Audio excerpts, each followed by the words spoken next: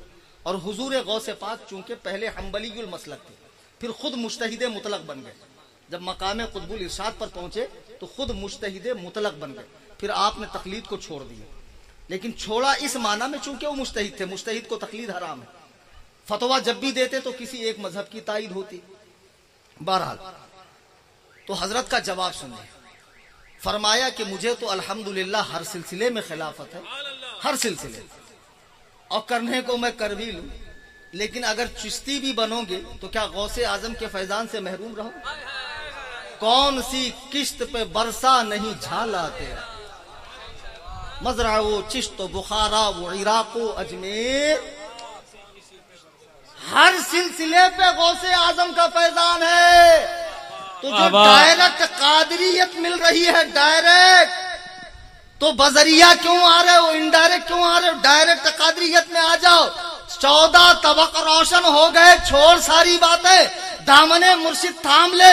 میں اللہ کے عزت و جلال کی قسم کھا کے کہہ رہا ہوں بلا مبالغہ، مولانا رفیق نے جب کھڑے ہو کر کہا کہ جب بھی مشکل آتی یا تاج الشریعہ کہتا ہوں حل ہوتی ہے، خدا کی قسم یہ میرا بھی تجربہ ہے کہ ایسے ایسے مواقع آئے کہ جب جان کے لالے پڑ گئے، عزت کے لالے پڑ گئے، مال کے لالے پڑ گئے، میرے پیر نے مجھے مشکلات سے ایسے نکالا جیسے آٹے میں سے بال نکل جاتا ہے.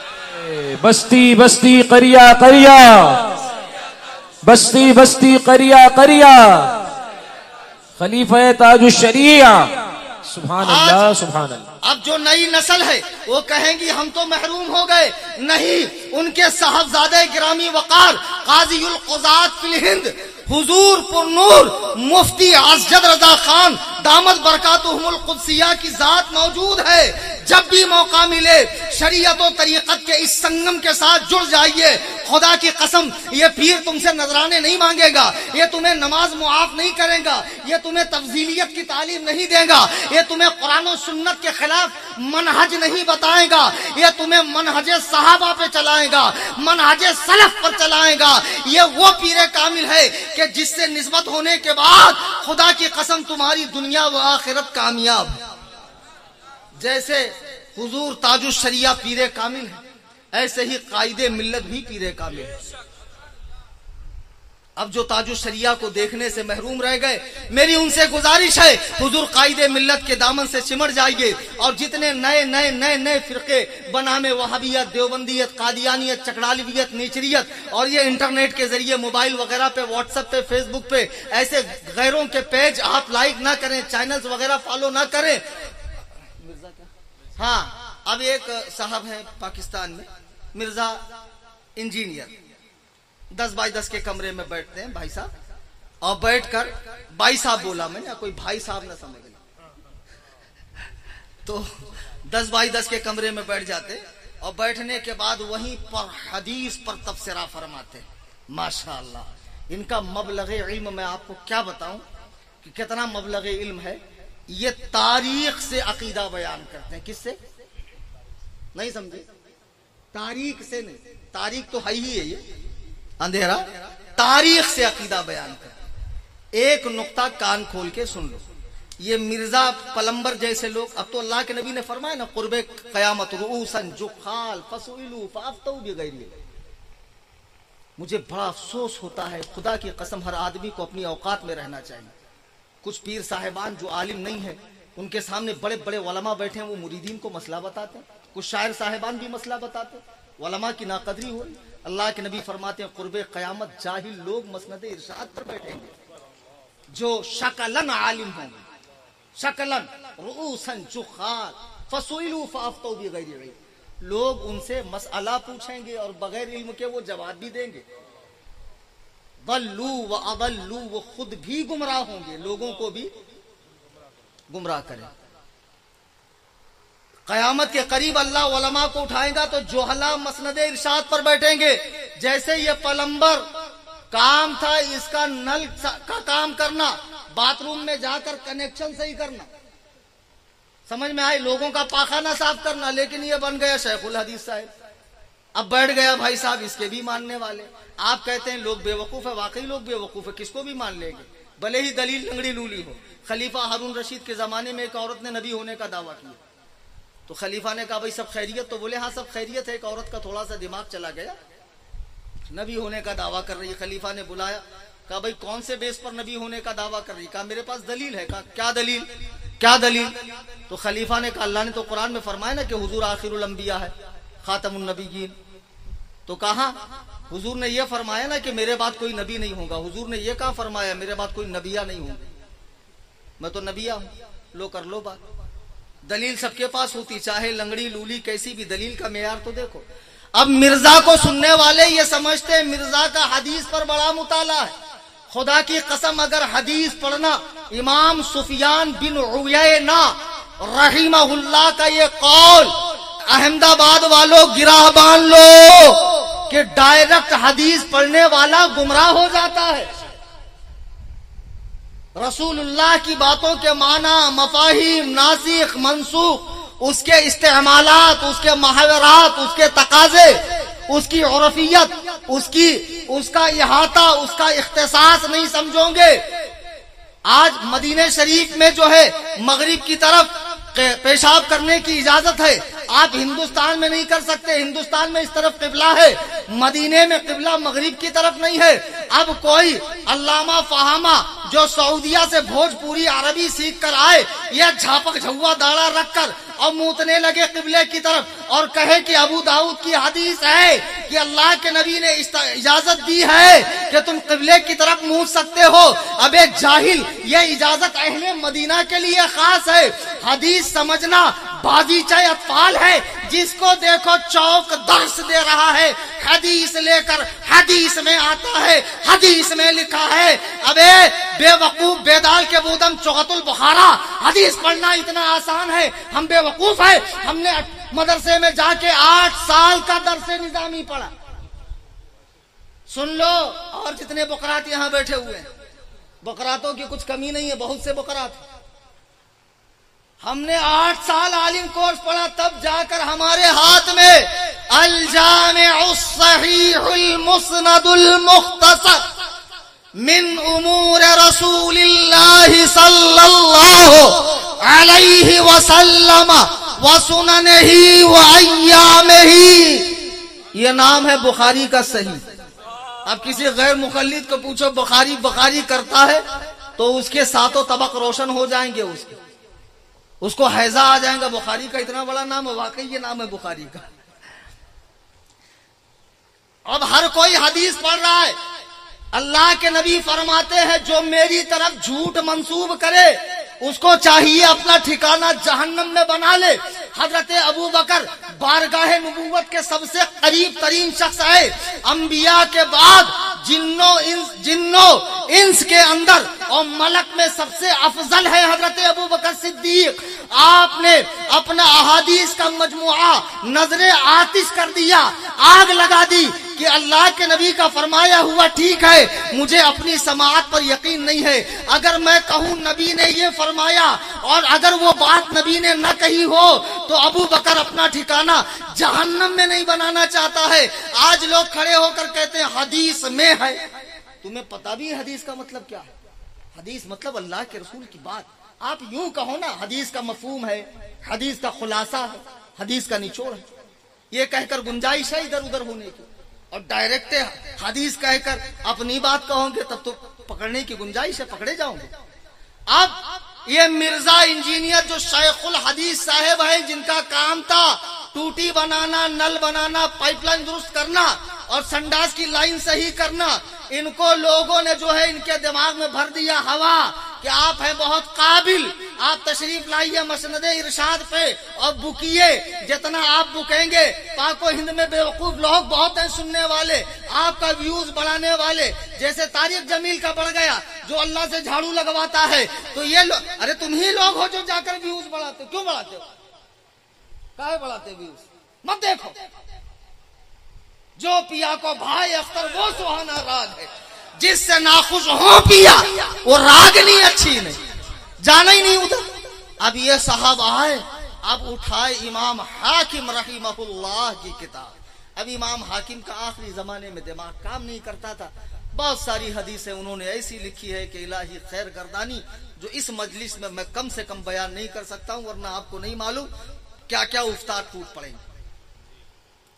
اور اسی طرح تاریخ دمشق ہو گئی، ابن خلدون ہو گئی، اور دیگر کتابیں اب یہاں سے اٹھا کر لائے کہ امیر معاویہ ایسے، امیر معاویہ ویسے، امیر معاویہ تیسے۔ اس بدبخت کو بتا دو کہ جو اہتمام تدوین حدیث میں ہوا ہے، یعنی حدیث کو جمع کرنے کا، اسماء الرجال کا، راویوں کی جانچ پڑتال کا، الفاظ کی صحت کا، وہ اہتمام تاریخ کے جمع کرنے میں ہوا ہے نہیں۔ پھر حدیث پر کتنے طرح کے محدثین حکم لگاتے، سیر اعلام النبلا پڑھ لو، تدریب الراوی پڑھ لو، یہ کتابیں پڑھ لو، آپ کا دماغ روشن ہو جائے گا کہ ایک ایک حدیث پہ کتنی جرحیں ہوتی۔ وہ اہتمام جو حدیث جمع کرنے میں ہے، سب سے پہلے اللہ کی کتاب ذالک الکتاب لا ریب فیہ، اس میں کوئی شک نہیں۔ دوسرے نمبر پہ سرکار کی حدیث، تو حدیث جمع کرنے کے لیے محدثین نے جان جوخم میں ڈالی، ہزاروں میل کا ایک حدیث کے لیے سفر کیا، اور اس کے بعد یہ حدیثیں امت کے سامنے رکھی گئی۔ وہ اہتمام تاریخ میں نہیں ہوا۔ اگر تم تاریخ سے حضرت امیر معاویہ رضی اللہ تعالی عنہ پر عدالت قائم کر رہے ہو، کچہری لگا رہے ہو، اور پھر کہتے ہو وہ باغی تھے، وہ طاغی تھے، وہ لشکر باغیان کے سپہ سالار تھے، اور بدبختوں ایسی تاریخ کو چوراہے پر رکھ کر آگ لگا دو، ٹھوکر سے اڑا دو، جو کسی صحابی رسول کی عظمت کو کم کرتی ہو۔ جب میرے نبی نے فرمایا لا تسبوا اصحابی، میرے صحابہ کو گالی نہ دو، جب آقا کریم نے زبان اقدس سے مصطفیٰ کریم نے یہ بات فرما دی، وہ زبان جس کو سب کن کی کنجی کہیں، اس کی نافذ حکومت پہ لاکھ سلام۔ نعرہ تکبیر، نعرہ رسالت، نعرہ رسالت، حضرت امیر معاویہ زندہ باد۔ سبحان اللہ، سبحان اللہ، زندہ باد، زندہ باد۔ اب صحابہ کرام کے بارے میں جب نبی نے فرمایا میرے صحابہ کو گالی نہ دو، اور جہاں میرے صحابہ پہ کو برا بھلا کہا جائے تو ان لوگوں سے کہو تمہارے سر پہ اللہ کی لعنت، اٹھ کے چلے جاؤ۔ اب صحابی کی تعریف حدیث میں موجود، انہیں برا کہنے سے سب کے معنی صرف گالی نہیں ہوتا ہے، ہلکا لفظ بھی سب ہوتا ہے عربی میں، انہیں ہلکا کلمہ بھی نہ کہو۔ اب اگر کوئی مورخ حضرت امیر معاویہ پہ تان کر رہا ہے تو اسے جوتے کے نوک پہ رکھ کے اڑا دو، اس لیے کہ ہم قرآن و سنت کی پیروی کرنے والے ہیں، ہم نے مورخ کا کلمہ نہیں پڑھا ہے۔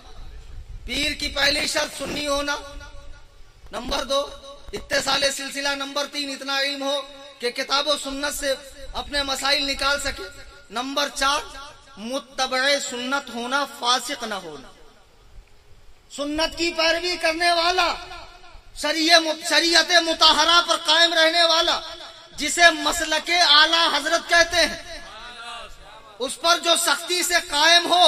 یہ 4 باتیں جس پہ پائی جائے وہ پیر کامل ہے۔ آپ ان سے نسبت رکھ سکتے ہیں، بیعت ہو سکتے ہیں، لیکن پھر بھی میں کہتا ہوں آج کل لوگوں کا رہتے رہتے دماغ خراب ہو جاتا ہے، کل کو پتہ نہیں میں بھی کچھ بول دوں، بک دوں، بمبئی میں کچھ نیا ہی اٹھا دوں۔ تو جب تک میں مسلک اعلی حضرت پر ہوں، میں کلیم حنفی رضوی، میری عزت، جس دن ہٹ جاؤں مسلک اعلی حضرت سے، پھر یہ مت دیکھنا کہ کتنی اچھی تقریر کرتے تھے، قرآن کتنا قرت سے پڑھتے تھے، عین حا قاف کتنا گاڑا نکالتے تھے، کچھ مت دیکھ۔ اللہ ہم سب کو سلامت رکھے۔ مسلک اعلی حضرت یہی ایک ایسی مضبوط رسی ہے جس سے ہم سب بندھے ہوئے، ورنہ بتاؤ یار، ایک صحابی رسول کو خطا کار کہا جاتا ہے، اور بڑے بڑے صاحبان جبہ و دستار بدھ بنے خاموش بیٹھے ہوئے۔ الہی خیر گردانی، میرے آقا فرماتے جہاں میرے صحابہ کو برا کہا جائے اور لوگ خاموش ہو، وہ سب کے سب گونگے شیطان ہیں۔ تم حدیث کے مطابق تو گونگے شیطان، کیا سنتیں سکھاتے ہو جب بڑے بڑے فرائض سے منہ پھیر دیتے ہو؟ میرے بزرگوں، دوستوں، اپنی نسبت کو محکم رکھیے، مرکز اہل سنت بریلی شریف سے جڑے رہیے، دامن حضور قائد ملت سے وابستہ ہو جائیے، مسلک اعلی حضرت یہی سچا راستہ ہے، فرقہ ناجیہ ہے، امت کا سواد اعظم ہے، یہی گروہ اہل سنت کا، اہل جنت کا ہے۔ اللہ تعالی ہم سب کی نسبتیں قائم رکھے۔